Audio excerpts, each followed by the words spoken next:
I wanted to do a real quick video about my new instrument cluster for my 72 GMC C10 C1500.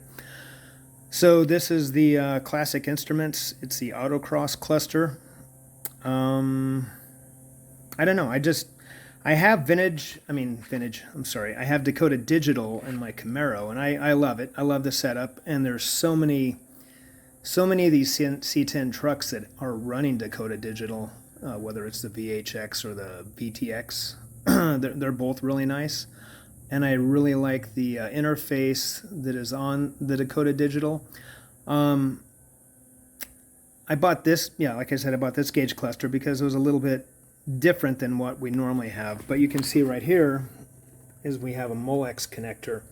So when you buy this kit from Classic Instruments, they do give you some Molex connectors, and they give you another end. So you basically have to take the wires from your old gauge cluster and cut them out, and then crimp them with the Molex connector and run them in. There's a couple other things on this. I'm going to flip this up real quick. Actually, if you look right here, these little black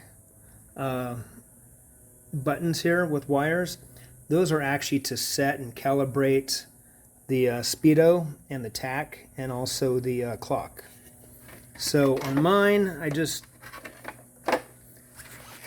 kind of drilled through and put them on the gauge face, the gauge cluster face.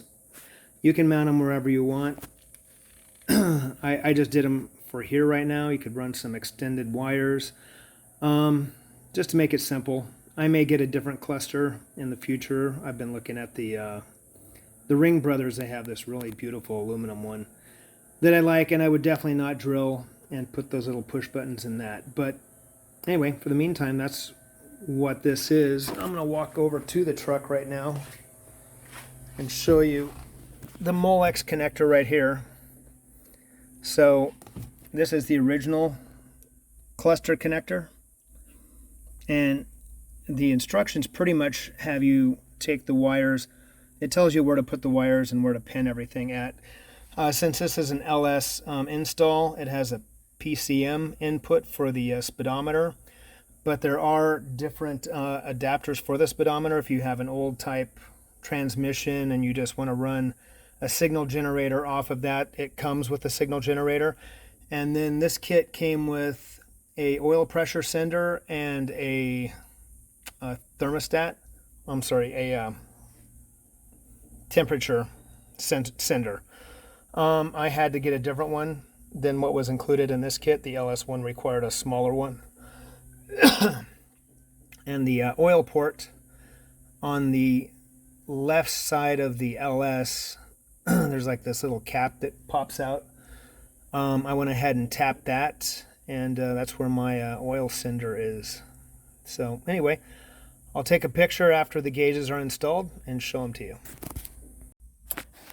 Alright, so I have the cluster in now. This is the Classic Instruments cluster, the autocross one.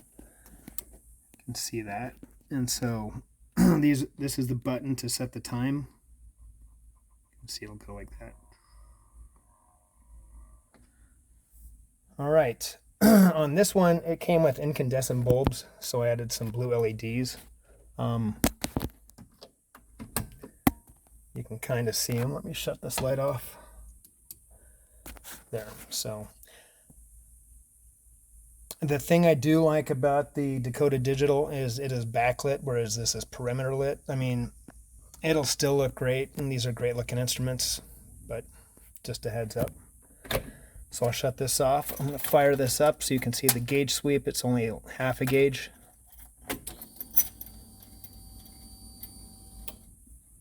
And we'll fire it up.